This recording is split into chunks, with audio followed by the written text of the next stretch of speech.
Police commissioner इस पूरे मामले पर और गिरफ्तारी को लेकर क्या कुछ कह रहे हैं, सुनिए। इसमें जो है 6 FIRs रजिस्टर हुई हैं, मतलब उस जन्म में जो लिंक्ड हैं उसमें, तो जो 6 जो FIR हुई हैं अभी तक उन सब में कार्रवाई चल रही है। एक तो इन्वेस्टिगेशन हो रही है, इसमें जो लोगों के नाम सामने आए हैं जो इसमें लिंक्ड हैं उनको भी हम लोग ट्रेस कर रहे हैं, क्योंकि इसमें विजुअली प्लस जो सोशल मीडिया के थ्रू या फिर कोई फोटोग्राफ्स में, वीडियोस में जो नज़र आ रहे हैं, कितने लोग कहाँ थे, उनका क्या एक्टिव पार्ट था, ये सारी चीज़ें इसके आधार पे हमारी कार्रवाई चल रही है। फोर्स अलग अलग फैली हुई थी, हमारे कई अधिकारियों को, जिसमें महिला कर्मचारी हैं, उनको भी चोट लगी है, और उसका उनके साथ में क्या इंसिडेंट हुआ, क्योंकि पूरी फोर्स जो है साथ में थी, तो ऐसा अगर है इंसिडेंट तो उसकी हम लोग इन्वेस्टिगेशन, जैसे मैंने बताया कि चल रही है। DCP जो वो सुपरवाइज कर रहे हैं, अलग अलग पुलिस स्टेशंस में जो ऑफिसर्स हैं, इन्वेस्टिगेटिंग ऑफिसर्स, वो अलग अलग हैं, क्योंकि 3 पुलिस स्टेशन में, एक में 3 FIR दर्ज हुए, एक में 2 है और एक में 1 दर्ज हुई है। तो इसमें हर एक पुलिस स्टेशन में अलग अलग इन्वेस्टिगेटिंग ऑफिसर्स हैं, क्योंकि सीनियर ऑफिसर सब इन चीज़ों को सुपरवाइज कर रहे हैं। तो पुलिस कमिश्नर यहां पर जानकारी देते हुए कि कैसे अलग अलग थानों में FIR दर्ज की गई है, अलग अलग मामलों में किस तरीके से कुछ महिला पुलिस अफसरों से भी वहां पर छेड़छाड़ का मामला दर्ज किया गया है। एक रिपोर्ट के जरिए समझते हैं। नागपुर में हिंसा वाली इस साजिश पर लिखा पढ़ी भी हो गई। पुलिस ने जो FIR दर्ज की उसमें 17 मार्च का पूरा कच्चा चिट्ठा है। पुलिस के दस्तावेज में हिंसा की साजिश करने वाले, उस वक्त के हालात, उस वक्त की तस्वीर, सबका जिक्र है।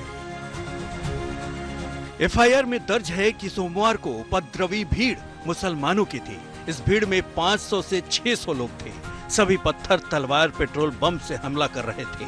कई के हाथों में कुल्हाड़ी, पत्थर, डंडे थे। वो मजहबी नारे लगा रहे थे। FIR में 51 आरोपियों के नाम है और सब के सब मुसलमान हैं। मास्टरमाइंड फहीम खान, शमीम खान को बनाया गया है, जो माइनॉरिटीज डेमोक्रेटिक पार्टी से जुड़ा है। उसकी उम्र 40 साल है। जो 51 हिंसा करने वाले व्यक्ति है, उनके खिलाफ विविध धाराओं के तहत जो है वो मामले दर्ज किए गए, जिसमें हिंसा भड़काना, गाली गलौज करना, सरकारी और निजी जो प्रॉपर्टी है उसको नुकसान पहुंचाना, आगजनी करना जैसे तमाम गंभीर जो मामले हैं वो दर्ज किए गए हैं 51 हिंसा करने वाले लोगों के खिलाफ। FIR में सबसे हैरान करने वाली बात महिला पुलिसकर्मियों से छेड़छाड़ से जुड़ी है। नागपुर में उपद्रवियों ने महिला पुलिसकर्मियों से भी छेड़छाड़ की, उनकी वर्दी खींची, शरीर को छूने की कोशिश की। पुलिस ने यौन उत्पीड़न का मामला दर्ज किया है। भीड़ में छुपे ऐसे दरिंदों की पहचान की जा रही है। नागपुर वायलेंस पे धीरे धीरे इन्वेस्टिगेशन आगे बढ़ रही है और उस इन्वेस्टिगेशन में जिस तरह के शॉकिंग डिटेल्स बाहर आ रहे हैं वो अपने आप में काफी आपत्तिजनक है। 18 पेज की FIR कॉपी आज तक ने एक्सेस की है और उन कॉपीज में 18 पेज की उस FIR कॉपी में एक रेवलेशन ऐसा भी है कि विमेन ऑफिशियल्स जितने भी उस दिन डिप्लॉयड थे, अपना काम कर रहे थे, उनके साथ काफी बदसलूकी की बात उस FIR में सामने आई है। कई विमेन ऑफिशियल्स जो समय डिप्लॉयड थे उनको मैन हैंडल किया गया, कईयों के साथ छेड़छाड़ हुई, ईव टीजिंग हुई, उन पर पथराव तो हो ही रहा था, पेट्रो बॉम्ब भी स्पेसिफिकली उनको टारगेट करके मारने की कोशिश भी की जा रही थी। महिला पुलिस कर्मियों से दुर्व्यवहार करने वालों की पहचान करने की कोशिश हो रही है। पुलिस मामले की जांच कर रही है। वो वेरीफाई करेंगे, हम क्या क्या हुआ है वेरीफाई करेंगे। अभी तक मुझे जानकारी नहीं, मैं अभी आया हूँ। रात में थोड़ा सा जल्दी चला गया था मैं, क्योंकि 2 दिन से यहीं पे था तो जल्दी चला गया था। अभी मैं जानकारी लूंगा और उसमें कुछ है तो वो भी देखेंगे हम। नागपुर हिंसा ने शहर के भाईचारे वाले ताने बाने को तितर बितर कर दिया। नागपुर वो शहर है जो CM देवेंद्र फडणवीस के विधानसभा क्षेत्र में आता है। महाल में ही RSS का हेडक्वार्टर है। महाल इलाके में मुस्लिमों की बड़ी आबादी है। महाल में इससे पहले कभी मजहबी हिंसा नहीं हुई थी। जब बाबरी मस्जिद गिराई गई तब भी महाल शांत रहा। सवाल है कि सुबह 7 बजे VHP और बजरंग दल का प्रदर्शन होता है और शाम 7:30 बजे महाल में हिंसा होती है। तो सवाल है कि करीब 12 घंटे तक नागपुर पुलिस क्या कर रही थी। हिंदू परिषद व बजरंग दलाच्या कार्यकर्त्यांनी औरंगजेबाची कबर हटाव असे नारे देत आंदोलन केले। हे आंदोलन करताना त्यांनी गवताच्या पेंड्या असलेली प्रतिकात्मक कबर त्या ठिकाणी जाळली। एका DCP वर तर थेट कुऱ्हाडी वार हा त्या ठिकाणी करण्यात आलेला आहे। त्यामुळे निश्चितपणे याच्यामध्ये काही ना काही एक प्रकारे काही लोकांचा सुनियोजित पॅटर्न हा देखील त्या ठिकाणी दिसतो आहे. अशा लोकांना त्या ठिकाणी त्यांच्यावर कारवाई ही केलीच जाईल. कुठल्याही परिस्थितीमध्ये कायदा आणि सुव्यवस्था हाती घेण्याची कोणालाही परवानगी या ठिकाणी देण्यात येणार नाही. आणि मी एक गोष्ट स्पष्टपणे सांगतो, पोलिसांवर ज्यांनी हल्ला केला असेल त्यांना काय झालं तरी सोडलं जाणार नाही.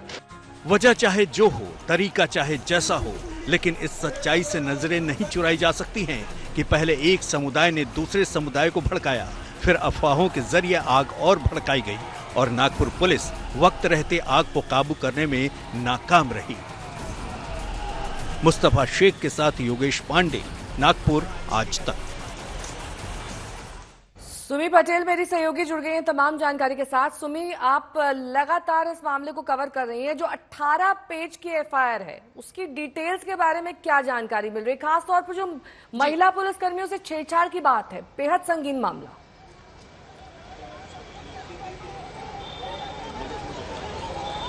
जी बिल्कुल, 18 पेज की इस एफआईआर में साफ साफ ये लिखा गया है कि महिला कर्मियों के साथ जो उस दिन डिप्लॉयड थी नागपुर वायलेंस को कंटेन करने के लिए, जो सिर्फ अपना काम कर रही थी, उन्हें भी स्पेसिफिकली टारगेट किया गया था उन राइटर्स द्वारा और लगातार उनके साथ मैन हैंडलिंग हुई है। कईयों को स्ट्रिप करने की भी कोशिश की गई और ईव टीजिंग भी की गई, यानी कि छेड़छाड़ का मामला भी एफआईआर में साफ तरीके से दर्ज है। और इनफैक्ट बीएनएस की कई धाराओं में ये 51 लोगों पर कई धाराएं लगाई गई हैं और 21 मार्च तक इन्हें पुलिस कस्टडी में रखा जाएगा और लगातार इनसे पूछताछ होगी।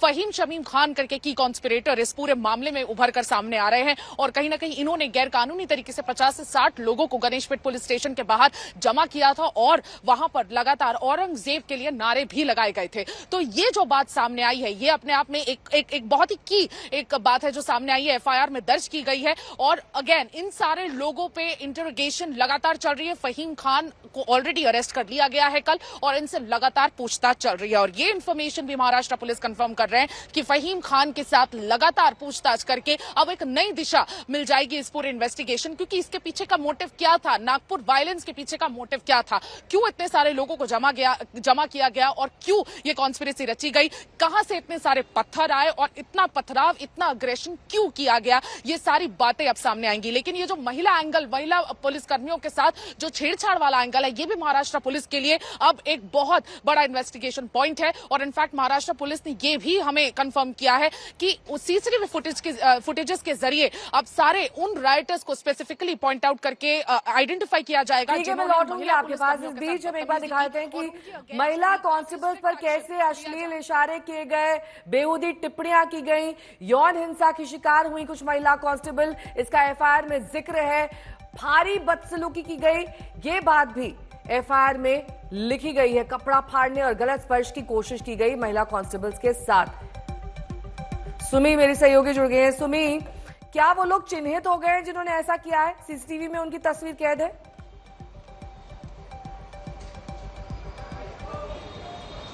जी, अभी तक वो लोग चिन्हित नहीं हुए हैं। महाराष्ट्र पुलिस लगातार इस चीज के लिए जद्दोजहद कर रही है क्योंकि कई सारे सीसीटीवी कैमरास को कल नष्ट कर दिया गया था। जैसे ही रायट्स भड़के उससे पहले ही कई सीसीटीवी फुटेजेस जो कई सारे घरों में लगे हुए थे, कैमरास को तोड़ दिया गया था। तो उस चीज की सीसीटीवी निकालना कहीं ना कहीं बहुत एक चैलेंजिंग पॉइंट रहेगा महाराष्ट्र पुलिस के लिए। और इनफैक्ट उन सारे फुटेजेस के जरिए अब आइडेंटिफाई करना ये एक बहुत बड़ा डॉन्टिंग टास्क महाराष्ट्र पुलिस के लिए सामने है क्योंकि अब उन लोगों पर नकेल कसना बहुत ज्यादा जरूरी है क्योंकि उन्होंने उन लोगों पर टारगेट किया जो अनार्म्ड थे, जो सिर्फ अपना काम कर रहे थे और काफी कम संख्या में थे। लेकिन कहीं ना कहीं ये महिला पुलिसकर्मी अपने आप को बचाने के लिए चिटनेस पार्क और इन सारे जगहों के घरों पर घुस गई और वहां जैसे तैसे उन्होंने अपनी जान बचाई। उसके भी वीडियो आज तक पर लगातार हम कल से ही प्ले कर रहे हैं कि किस तरह से अग्रेशन राइटर्स में देखने को मिला और उसका शिकार महिला पुलिसकर्मी भी हुए। लेकिन अब जल्दी उन पर नकेल कसा जाएगा, काफी स्ट्रिक्ट एक्शन उनके खिलाफ लिया जाएगा ताकि इस इंसिडेंट को एक एग्जाम्पल की तरह ले लिया जाए कि अगर कोई ऐसा करते हुए फ्यूचर में कभी पकड़ा गया तो किस तरह से उसे पनिश किया जाएगा।